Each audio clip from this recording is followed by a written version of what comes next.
and welcome to another edition of the Pedalshift Project. The Pedalshift Project is a series of conversations, thoughts, and experiments around the bike touring lifestyle. From tips and tricks to ideas on how to ride your ride, let's shrink the world by bike. Show notes and more are at pedalshift.net/114, and you can email the show at pedalshift@pedalshift.net, and you can call the voicemail hotline 202-930-1109. You can check Pedalshift out also on all the socials as well. Welcome, everybody, whether you are live here on YouTube or if you are joining us after the fact. This is Tim Mooney. I'm very excited to be back again for a second live show and also for episode 114 of the Pedalshift Project. On this episode, I'll be unveiling two things. Number one, I'll be doing the unveiling of my May tour, which I'm super excited about. I've kept it a secret up until now. A few people had some guesses, but we're going to reveal what it is. It's new to me, which is, I think, one of my more exciting elements of the whole tour is that it's going to be brand new to me. So it's going to be really great. Also, we're going to be doing, at least here on YouTube, and we're going to try to make it a part of the audio pod as well, a cooking demo. I've talked about it before, freezer bag cooking. It's a way to kind of shorten mealtime, save some fuel and things like that. So we're going to try to make this audio environment work. Although those of you who are in the room here, we can do the video as well. So that's going to be a little bit of a demo. I've already fired up the stove in the pre-show. It's very exciting. It's probably not a great idea to do that, but we're going to do it. So let's get kicking off with the journal. The journal, of course, is where we talk about touring, my tours, your tours. I'm super excited to unveil my May tour. And of course, I'm shifting my show notes up here. Again, I just told the people in the live feed that this is sausage making, and it totally is because I have to shift my show notes up. Why don't I just come out and say it? I am going to be doing the Katy Trail in the state of Missouri in May, the middle of May, for a little bit over a week. And I'm really, really stoked to get there. This is the first time that I've ever done it. It is, if you're uninitiated in the world of bike touring, at least here in the United States, it's often mentioned with some of the routes that I really, really like and have done multiple times, as many of you have known. Of course, in my backyard, literally 2 miles this direction as I gesture in this audio medium for those of you on the pod, is the C&O towpath. And that is so great. It's got free camping. In fact, I'm going to be going there tomorrow just to do a little bit of an overnight shakedown. But I'm quite used to it, but I never get sick of it. The Katy Trail is mentioned favorably along with the Great Allegheny Passage. It's probably a little bit more akin to that. It's a converted rail trail, as is the Gap. And I've been drawn to it. I don't have many connections with the state of Missouri, but when I've gone there, I've really enjoyed it. So I'm super stoked to be going there and trying it all out. And we're going to talk about it in this episode. The basic overview of my plans. I've got some other really cool things that are a part of the overall tour itself that I'm really excited to share. Of course, this is just going to be the preview episode. There'll be more about the planning and then, of course, the execution of it in later episodes of the pod as we go along. So let's get into it a little bit. First of all, the Katy Trail, as I mentioned, it almost completely crosses the state of Maryland, Missouri, another M state, but very different. Missouri. It is very highly regarded and lots of people do it. The one challenge with the Katy Trail that I've always found is I'm nowhere near it. I tend to be sort of a bi-coastal kind of guy. I tend to be either here on the East Coast or I tend to be on the West Coast, especially with my bicycle touring. And that's what has always kind of prevented me from really getting into the Katy Trail up till now. Well, I just had to make a special trip for it. So, I'm excited about that. The other thing is weather. It's no secret. I actually talked about it on the pod that released this morning, episode number 113. And I talked about it, I think, every episode that I ever put out. I am not a hot weather guy. And Missouri is amazing at the hot. It is so good at the hot. It is good at the hot and the humid, the two things that I don't tend to like together. Why do I live in the swamps of DC? I have no idea. But here I am. So as a result, it's hard to do it unless you pick the right time. It means your early spring. It means but not too early. Or it means your fall. And falls are so great here in the Northeast that I always have a hard time leaving it. Also tends to be a little bit on the busy side for me. I have a harder time getting away for a tour until later in the fall, and sometimes that's too late for that area. Your mileage may vary, everyone's does, but it's always difficult to me to kind of do the travel with the timing of it. This year was the year to actually pull it off. I had some time here in the middle of May, as it turns out, and that's a really good time to get out there and do the Katy Trail because the weather is pretty good, and we'll talk a little bit more about that in a second. Few of the details before we kind of get into it a little bit. Number one, how am I going to get there? One of the challenges is it's not exactly a clean start in Kansas City or St. Louis. You can get there from the airports to the trailheads, but it's not that great. What is great, though, is the Amtrak connections. So me, the person with a lot of Amtrak points and maybe not a ton of money to spend on flights and other things, decided to blow a bunch of those points on overnight trains in both directions and throughout the state of Missouri. So that's exactly what I'm going to do. The other thing that it's exciting about that is there is actually now roll-on service from DC all the way to my destination in Missouri, and I'll get to that in a second. And also in the connecting trains that I've got as well. So that's really great, and I'm excited to test that, a little bit more fully than I have on the DC, the Capital Limited. So let's talk a little bit about that. Amtrak runs two trains that are going to connect me. I don't remember the name of the second one, but the first one I'm very familiar with, and that's the Capital Limited. But rather than getting off in any of the C&O destinations, whether that's Harper's Ferry or Cumberland or any of those places, I'm going to go all the way to the end of the line. Of course, that's an overnight train, and I had enough Amtrak points to blow on the fancy sleeper car, so I'm super excited to have that. But most importantly, I'll be able to roll the bike along and check it directly with the folks there. In fact, if it runs the same way as it has in the last couple of years since they implemented roll-on service, I'll be actually putting on the bike itself. Now, interestingly, they do allow, or they have allowed me to keep my panniers in with the bike, but because I'm going to be overnight, I may actually take those with me inside my sleeper car, or my sleeper room, my roomette, as it were, as they call it. So that's pretty exciting. I'll be taking that all the way to Chicago. I've got enough of a layover in Chicago to make things interesting. I've got an old high school friend who I'm hoping to see either that morning or that afternoon. The one thing I will say about Amtrak is connection times are long and layovers are long for a reason, because very often there are going to be delays of multiple hours. So I've got that kind of baked into the cake. In fact, they do too. The connecting train that takes you, I think it's the Missouri River Runner, it might be called, unless that's maybe the inside the state of Missouri one. But I'm going to be taking the train from there later that afternoon, the next day, and taking that to Kansas City and getting there late that night. That's sort of the main travel part of that. I'll have the sleeper car accommodations for the DC to Kansas City part. I'll have just a regular seat from Chicago to Kansas City. They call it that. It's the seat. Yeah, no, they don't call it that. Anyways, then I'll be overnighting there. I've got an Airbnb rental there, kind of an interesting one. I'm excited to be doing. Luckily, it's late check-ins are available because they have like kind of the key box for this particular accommodation.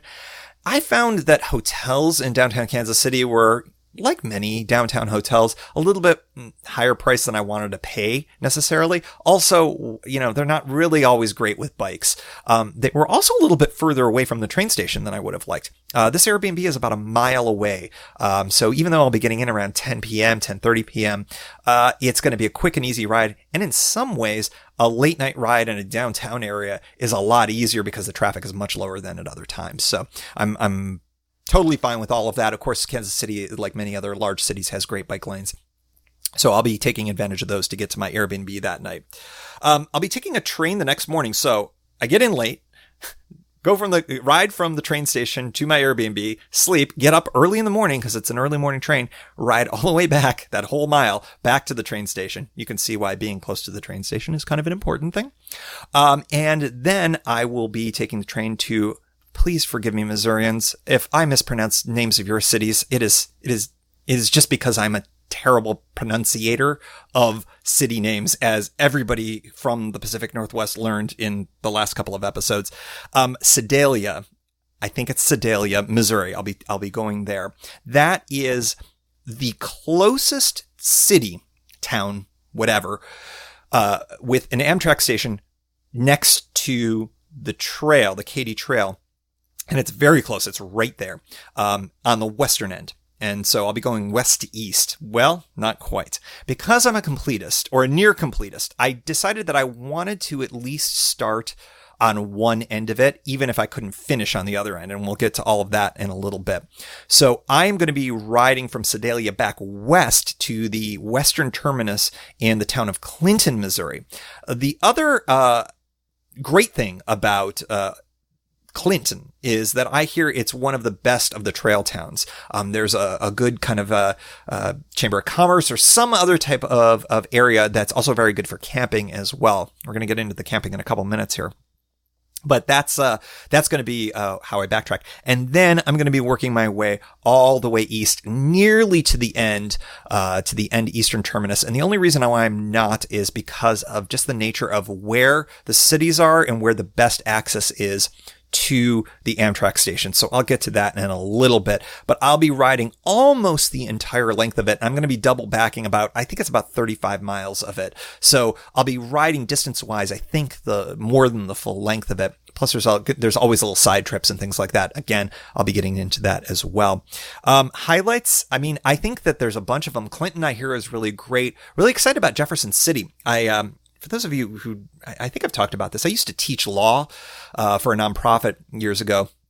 And one of my favorite trips was, I went to a lot of capital cities because I taught to a lot of nonprofits that were active advocates within different cities, different state capitals. And Jefferson City was, wow, it was hard to get to. I mean, you've got on both ends of the state of Missouri, you've got two big major metropolitan areas, and you tend to fly into one and you drive or well, I drove to Jefferson City, so it was a little tricky to get to, and I really liked it. So I'm really kind of psyched to go back there. But I'm particularly excited because there's a great-looking brewery that's built into an old jail, which for some reason, those are the best breweries. There's one in, I think, on the Oregon coast that I went to. I can't remember name of the town, name of the brewery escapes me, but I really kind of dug it. It was kind of fun and cool. So I'm excited to go there. It gets great reviews. Also, the campsite is on the other side of the Missouri River, so it has a view of the state capitol, which I just think is kind of cool. I'm super excited to go to Jefferson City. There's a ton of breweries and a ton of wineries along the trail. So, while I'm sitting here with my hot bullet here, for those of you who are listening to the show, you did not hear me introduce that I'm drinking a Sierra Nevada double IPA right here for the show. I kind of like to end my days around a brewery. There's some wineries as well, which I'm not a wine aficionado so much, but I don't mind drinking it from time to time. So I'm kind of excited to explore all of those types of things, along with the culture and the history along the Katy Trail as well. I've got a short day in there as well. And it was, Tom Beninati chimes in. Thank you very much. In Seaside, Oregon.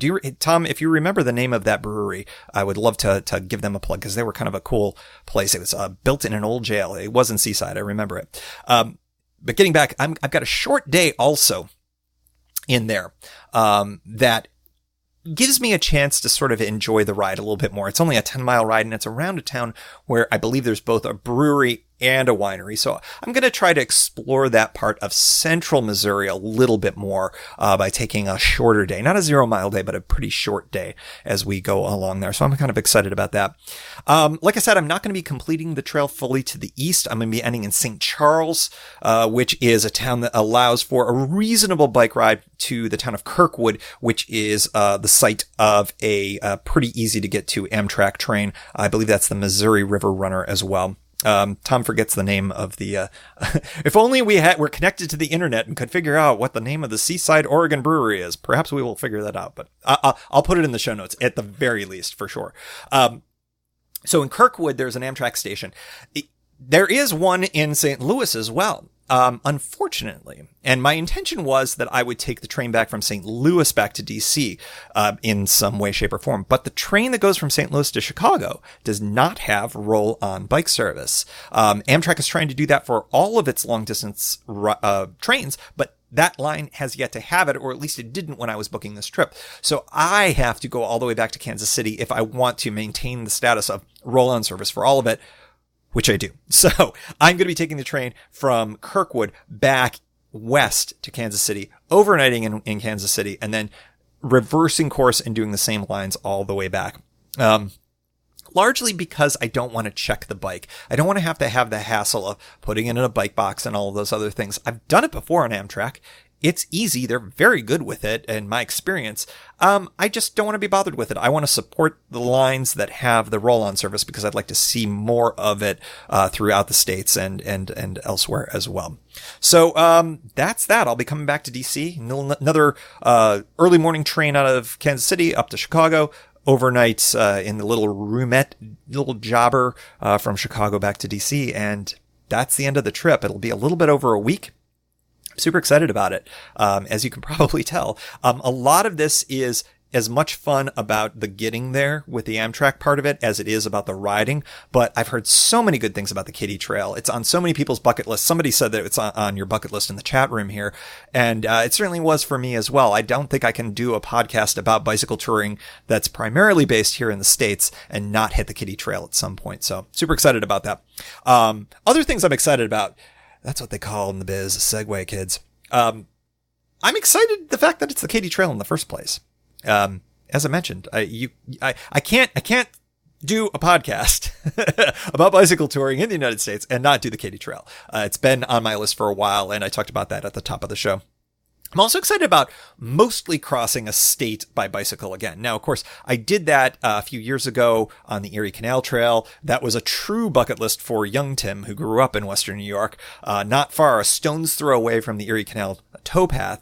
And, it just was so good to be able to check that off of my list. And I like doing that. There's some kind of great, wonderful sense of satisfaction that you get from looking at a map and saying, I crossed that by bicycle. So that's pretty exciting. Even though it's not a complete cross, it's not a border to border cross, it's pretty close. I think most Missourians would probably agree that I am crossing their state by bicycle. At least I would hope so. Real-time follow-up. Paul Culbertson comes in with Seaside Brewing Company for the jail-based brewery in Seaside, Oregon. Highly recommended. There's another one in Jefferson City. I'm super stoked to be getting into that. I'm going to put that in the excited category as well. Other things I'm excited about. Hey, I found a way to make this a relaxing trip. That surprises a lot of people that I want a relaxing trip. I mean, I like the adventure of all of this. But let's be honest, doing a bicycle tour can sometimes be a little bit of a slog. And the longest day I've got is 66 miles. And for me on a trail like the Katy, 66 is pretty chill. I don't like doing mileage that's much over 70, regardless of terrain. I just don't like to be in the saddle for, 10, 12 hours, if that, I'm exaggerating a little bit here, but it's nice that I've got that. I've also got that short day that's not a 0 day, but it's like a 10-mile day, so I can really enjoy things. I think that's going to be really relaxing as well. I'm excited about using Amtrak again. I love using Amtrak as a partner for bicycle touring. I think it works really, really well. I think it's going to be a great way to get there and get back and also travel within the state and use that as well. No car rentals. I may have a fast forward, depending on how things go on that final day. I may have to do a little bit of a fast forward using some local transit in St. Louis County, I think it is at that point. I'm hoping not to. I'm hoping to be able to do that full ride to get to the Amtrak station. It just kind of depends on how dodgy the roads are. I need to do a little bit more research on that. So, let's see. What else we got? I got a shout out from somebody to Mysterious James. Is Mysterious James in the house? Mysterious James, please, Bretsky, viewer Bretsky would like to give a shout out to you. If you were in the house, give a shout out, sir. Mysterious James almost was going to join me for this, but unfortunately timing didn't work out. I'm hoping to do another tour with him, probably on the West Coast later this year, for all you Mysterious James heads out there. Let's see, last but not least in terms of excitement. Hey, I'm excited to get another larger tour, like a week-long plus tour in this early in the season. Normally my second tour that's on the week-long tip is usually kind of later in the summer almost. And it's kind of exciting to be able to have a second larger tour, especially one that's not local, that early by mid-May. That's pretty great. Normally my first tour is sort of in the May-ish range. So that's pretty cool. It's just a shout to the fact that I've got a little bit more flexible schedule these days. So that's kind of cool. Challenges. Nothing overwhelming. I haven't done this trail before, so to a large extent, I don't know what to expect from day to day. I mean, I think that's sort of a good thing in a lot of ways that so many people have, but so many of my tours are in places that I'm familiar with. So I think that it's good, even though it could be a little bit of a challenge, that I don't know how long it is until water. Of course, I'll have a guide and all of that other kind of stuff, but you just never know. I mean, there's a quasi challenge element to that. I'm a bit of a planner. I've talked about that. The fact that I don't intuitively know what's next, like I do on the CNO, like I do on the West Coast. There's a small challenge to that, but in a good way. Train schedules, Amtrak. I just did a little visual shrug there for YouTube people, but for you on the pod, you didn't hear that. Or you couldn't hear that. So I just told you. Anyways. Yeah, Amtrak sometimes can screw things up. I've gotten layovers that should work, but, you know what? I'll just roll with the punches. If a connection doesn't happen, we'll see what happens. It should work. We'll see how it goes. And last but not least, late arrivals in Kansas City. One of the bummers is that I've been to Kansas City before as well. I like the city quite a bit. I'm not going to get any chance to hang out there. All of my transfers are essentially with either late at night, and when I'm staying there, it's late at night with early morning departures, so I'm not going to get a chance to hang in Kansas City. So that's kind of a bit of a downside rather than a challenge, but that's sort of how it goes with this trip. Gear talk. Let's talk a little bit about the gear I'm going to bring. Since all the trains have rollerboard, I'm going to be bringing the Safari with me. I was tempted to bring the Brompton, but I think that the Katy, if it's like the Gap, would probably much prefer, or I would much prefer a wider tired bike, a full size bike. So we're going to go with the Safari on that. Plus the fact that I can do the rollerboard service for pretty cheap, means that transporting that bike is totally reasonable. So we're going to go with the Safari for that one, but that also means that I can go with the full pannier and dry sack setup. It's not like I'm going to travel heavy, but I'm not going to travel ultra light or anything like that. So I can bring the full coffee setup and all the types of things that I like to bring along on a bike tour. So I'm kind of excited about that. I think I've said that I'm excited about 1,000 things. I'm just noticing these things. It's like a verbal tick, but bear with me, people. Let's see what else is going on in terms of the gear. Oh, I plan on cooking a lot. Probably one of the reasons why I'm going to do the cooking demo in a little bit as well. And I think it'll be pretty good. I like to cook. I like to cook when I do camping. Depending on the scenario where grocery stores are and whatnot, maybe I'll do a little bit of dining out, but I'd like to kind of keep the costs as low as possible for this trip. I am not exactly cash flush these days. So one of the reasons why I like bicycle touring is that it's a good, inexpensive way to get your adventure on. And so I'm excited about that, doing a little bit more cooking. So it's kind of a win-win with all of that. Weather. Oh, I'm sorry. Let's go to total mileage, since we're sort of in gear and techie stuff. Adding it all up, it's 282 miles of trail distance that I'll be doing. That doesn't count Kansas City. There's a few miles in there going back and forth, or any off route work that I'm going to be doing, going to breweries or wineries or anything along those lines. So figure when all said and done, for about a week's worth of riding, about 300 miles, which is really right in the wheelhouse. 350 is really nice. It's not too much. It's not too little. It's a good workout, but not crazy. It's still relaxed and enjoyable as well for someone in my shoes, especially with the Safari. I can really bang out the miles a lot easier on that compared to the Brompton, which it's fine. It works. We talked about that in the tour journals. But I think that you have to limit your expectations a little bit on the Brompton, especially on surfaces other than asphalt, I would imagine. Weather. It's likely going to be warm, but not hot. Advantage May. Thank you, May in Missouri. The downside of May is that I may run into some showers. That is one of the wetter months, I understand, along the trail. Hopefully it won't be too bad, but we'll be making it all happen. The trail surface, the Katy Trail, I don't know how many folks in the room or who listen have ridden the Katy. Quite a few have written in over the years that I've done the pod. It's a crushed limestone surface, which is very similar to the Great Allegheny Passage as well, and parts of the Erie Canal. Reports are that it's quite good. It gets soft in wet weather. File under duh. That's just how they work. I think that there were a lot of people that were kind of saying, oh, you need to have extra wide tires and blah, blah, blah. I don't ride on skinny tires at all, so I think I'll be just fine with what I've got. I am going to be shifting over, and I think I mentioned this on a prior pod, to the Schwalbe Marathon Plus again. I think the Marathon Supremes are good tires. I just found that I got a few flats, a few punctures on them, whereas I've literally never gotten one on a Marathon Plus. So I'm going to go back to those. I think that'll be fine. It'll be good. It's not as wide of a tire the way that I've got it configured, but I think it'll be just fine for this trail. A little bit more rugged of a tire, a little bit heavier, but a little bit more rugged. Doesn't roll as well on asphalt, but I'm not going to be on asphalt all that much. So that's the trail conditions and the tires. Podcast plans.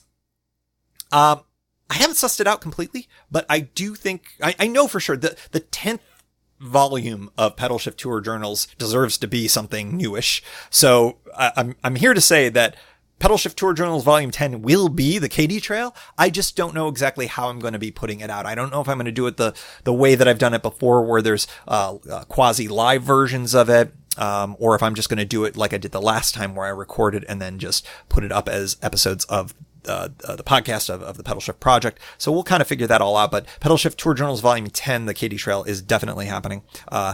Stay tuned for details on how it's going to all work out. Of course, I'll be on social media, put pictures up and whatnot as well. The cell phone coverage in the great state of Missouri is apparently decent, but not full on through. So there may be dead pockets, but I find that to be the case on almost every bicycle tour that I do. So we'll see how that all goes. Anyways, that's the big reveal. The Katy Trail in May will be a Pedalshift Tour Journals Volume 10. I'm super excited to share this with you. I'm super excited to go on this. I'm excited to get on Amtrak. I'm excited for all of it. So stay tuned. We'll have more about the ride prep in a future episode.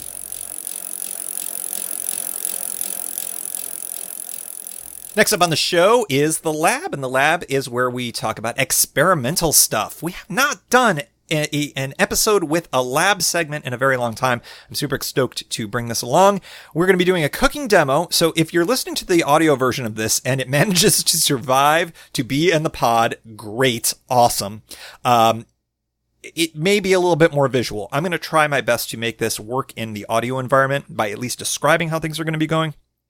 But for those of you who are in the YouTube side of things, and of course the replays, you'll get a better look at everything.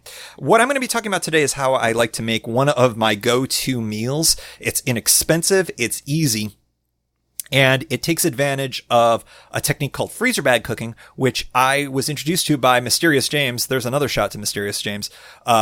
About, I think when the first year that we got into bicycle touring, what it does is it takes advantage of retained heat to be able to fully cook things without keeping them in a pot with fuel on. So it's a great way to save fuel while you're going along. And I found it to work really, really well.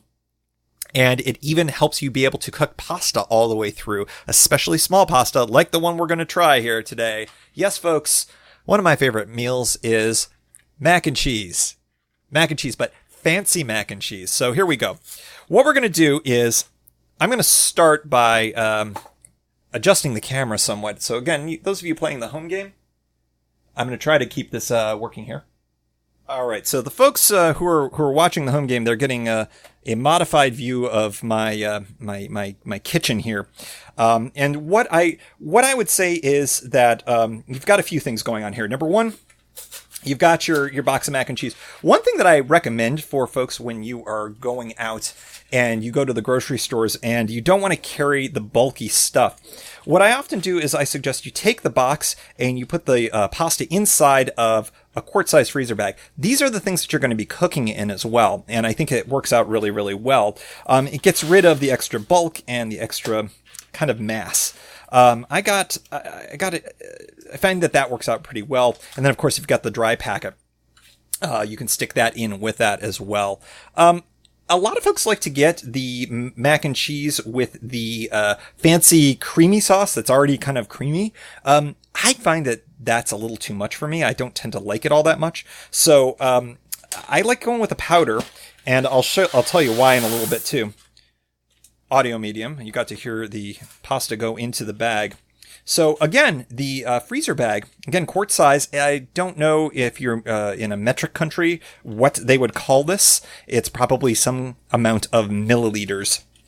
But I am in those English units and don't know. So get it into the bag and fire up your stove. Do not burn anything down. There we go. Now, through the magic of podcasting, I'm also going to be heating up water in an alternative way, which will work a lot faster. But what I want to do is I want to show you how some other opportunities to make your powder-based cheese sauce a little bit better. Number one, I recommend a little bit of butter. Butter actually keeps. It does not need to be refrigerated. I like to get the good stuff, the good Kerrygold, the Irish butter. That works out really well for me. One other thing that has worked for me in the past as well, olive oil. Now, some people are able to use packets, like the ones that I'm showing the YouTube folks. It's basically in ketchup-sized, if you're familiar with sort of the fast food restaurants of the United States of America and elsewhere, it's in that. The noise you're hearing in the background is, of course, the magic of podcasting. I'm heating up some water using an electric heater as well, just to kind of make this go a little bit faster. One other thing that I always recommend that you put into your mac and cheese is actual real cheese, because I think it's a good way to have some extra calories. You'll be surprised how non-caloric. I mean, it's caloric if you're sitting at home, but if you're on a big bike tour, throwing in a little bit of extra cheddar cheese in particular, it keeps pretty well. Again, if you're gonna be able to eat it in a few days, I don't worry about it. If you're more into, like, I don't know, food safety and stuff, I guess you could be. One other thing that I like to add is your albacore tuna. I tend to like to get the style that has a little bit of salt and, most importantly, olive oil, rather than the water, because then I can just dump that all in. That helps make it a little bit saucy as well. One last thing that I really like, sun-dried tomatoes. These are really great for flavor. They add a lot to it. It's pretty good. As far as spices go, I'm a real big fan of the Montreal steak seasoning. You can get that at almost any single grocery store that's out there, but I don't have any, so I'm going to be using the everything but the what is it called? Everything but the bagel sesame seasoning mix. It's sort of like an everything bagel, but that's how I like to do that. So once you get your water boiling, and I mean boiling, you want to get set up. And I suggest making or having some kind of a cozy. Now, this is a neoprene bag that is meant for laptops. I've used this before. It works really well. What you want to do is you want to be able to retain the heat once the boiled water goes into the bag. So, obviously, this is too big for the bag itself. I also have made them from car windshield screens or from insulated bags that you can buy at the grocery store, and then I'll duct tape them together a little bit. But believe it or not, this little neoprene jobber does a really nice job. So if you're playing the home game and you're all audio, you won't be able to see this, but basically what I do is I just get it so that the bag itself is open, the pasta is in it, but it's inside the cozy. Again, this is to just retain some heat. Now, once your water is done, we're going to pretend that I actually boiled this all the way, but I actually used the home game. I used the electric kettle. So we'll use that because it was a lot faster. You really want to make sure that it's fully boiled. And then what you want to do is you pour it in to the point where it just covers it with a little bit of extra room. And I want to kind of show it for the video. You want to make sure that it covers it. And then, as quickly as you can, so in other words, don't gab to podcast people, just shut the zipper of the bag. And then if you have some kind of enclosure for the cozy, do that as well.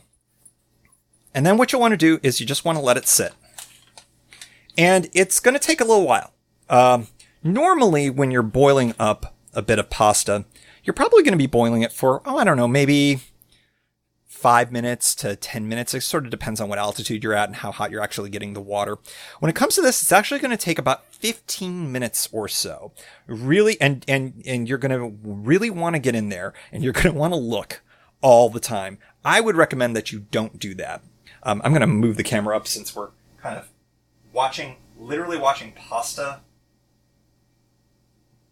not boil, but like reconstitute is probably not exciting YouTube fodder. So what I do, and I will show this for the camera, is you give it a little massage. You work it around a little bit. Yeah, maybe I can get a little audio in there. You know, you wanna let it get good and constituted. Now, the one thing that I'll say is, people have asked me, don't you worry about the fact that you're putting boiling water into plastic? I think the answer to that is, of course I worry about it. It's probably not a great idea to do all the time. The fact that I'm going to be doing this 2 nights in a row because I'm going to go out camping tomorrow and probably make the same meal, probably not a great idea. But in the grand scheme of things, I'm not super worried about it. If you are worried about it, do not do this. Do not engage in the freezer bag cooking. But let me tell you about a couple of the great benefits to it. Number 1, you are not getting your pot dirty and full of macaroni and cheese. It's just not going to happen. You're not going to have to worry about that. In fact, cleanup is done. You're only going to boil water. In fact, most of the cooking that I like to do tends to only be where I take boiling water and put it into another conveyance of sorts. That is my number 1 thing that I like to do. Number 2 is that you can eat directly from it.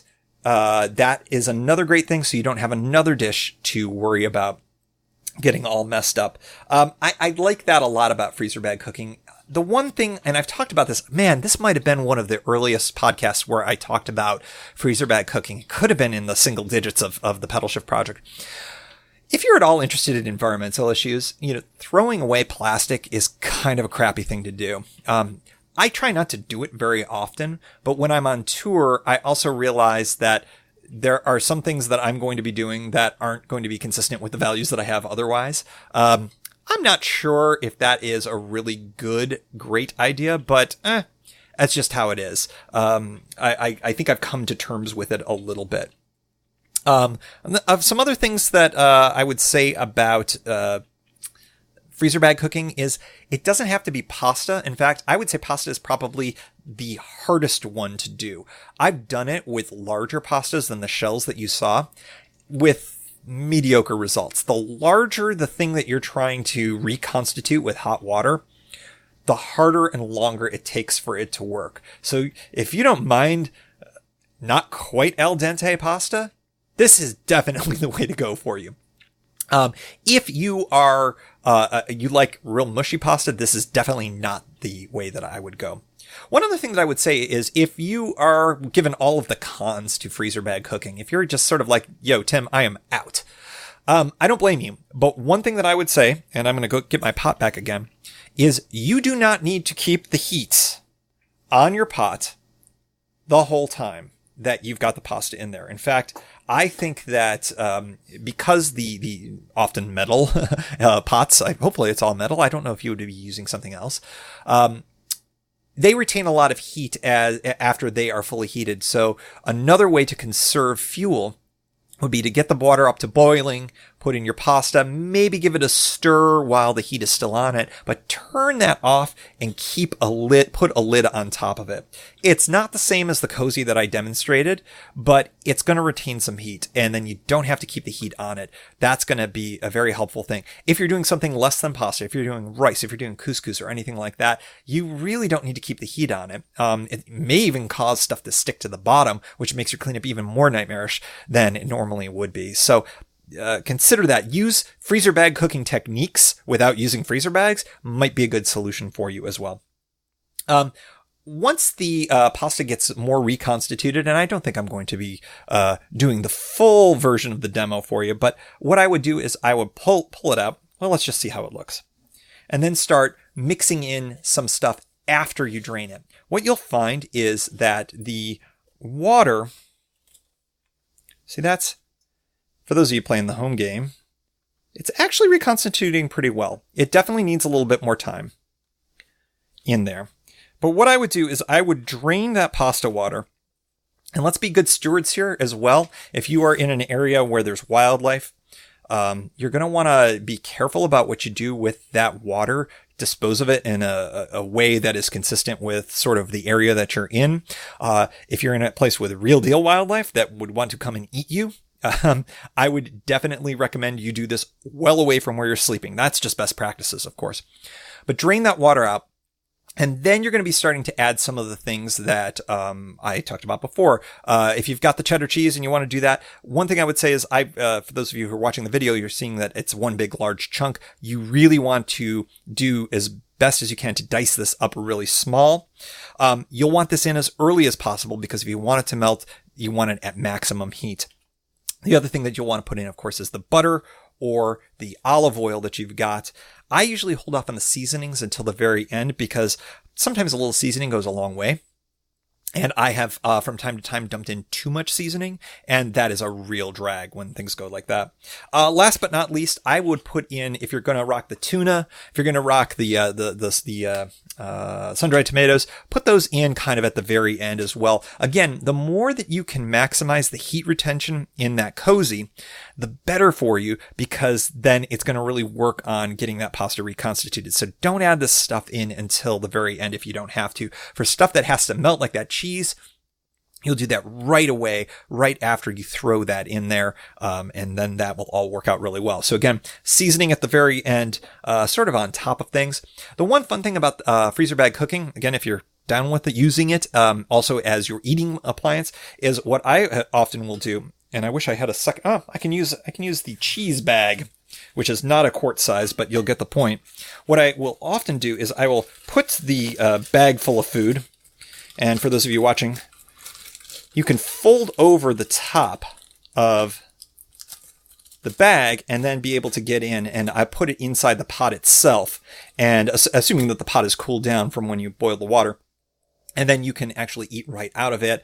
Again, super easy cleanup. You just take care of the bag, and then if recycling is possible, which is often not, because once food touches plastic, it tends not to be a very recyclable thing. But if you can rinse it out and then recycle it, you are awesome, and you are a much better bicycle tourist than I tend to be. I often will just dispose of this in a proper garbage receptacle when I have the opportunity. But I should recycle it. I should be better. I resolve to be better. That is basically my basic kind of meal. A few other things that you may want to consider putting into your mac and cheese, your super mac, your fancy mac. I've bought canned vegetables before. You can get canned vegetables from so many places, including like gas stations and things like that. I think that often is really good. Pretend you're actually eating your greens when you're on tour. This is a really carbotastic meal, which is something that I tend to stay away from when I'm not riding. But it's easy, it's inexpensive, and it's actually kind of delicious at the end of the day. It's like a big casserole, you know? Remember those casseroles maybe your mom used to make? I don't know. Maybe your mom was a terrible cook. I do not mean to demean your mom. I'm sorry. That was wrong. Maybe your mom was a fine person who made wonderful meals, but maybe she made terrible casseroles. But anyways, my mom made great casseroles, and she was fantastic.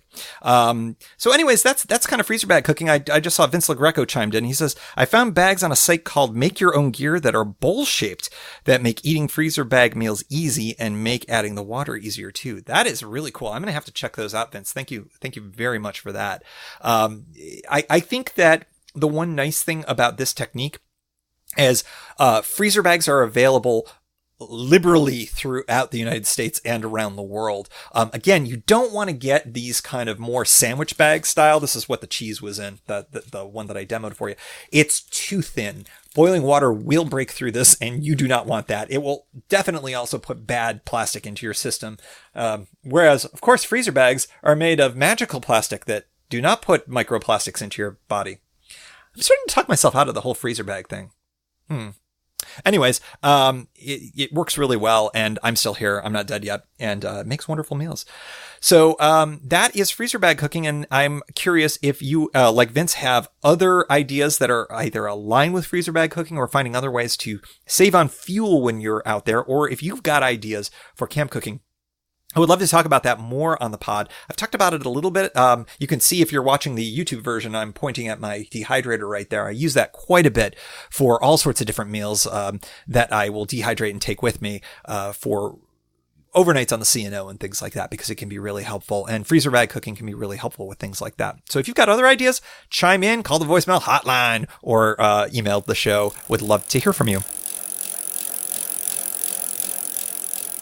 And we like to end off the show, as always, with a big thank you to the supporters of the show who are members of the Pedalshift Society. If you like what you hear, you can help maintain Pedalshift as an independent, listener-supported voice while expanding the offerings. We're talking $1, $2, $5 a month. Helps with the cost of hosting the podcast and the website. You can do it for a bit and cancel anytime. One-shot support is welcome as well. If you're not into the small monthly thing, check it all out at pedalshift.net/society. On to the society.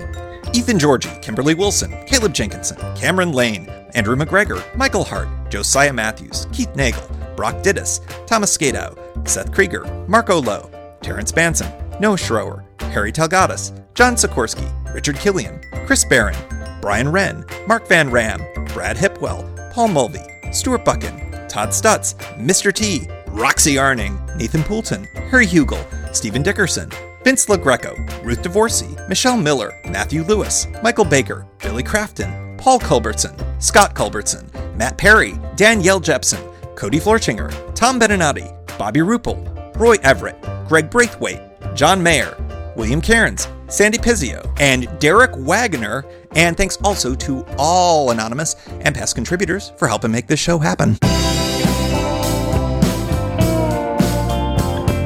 Thank you for joining. You can find Pedalshift at pedalshift.net for more great bicycle touring content. You can hear the Pedalshift Project through Apple Podcasts or your favorite podcast app. Opening music courtesy of Jason Kent off his self-titled album. The track is called America. Check out his band Sunfield's latest release, Mono Mono, wherever cool music is available.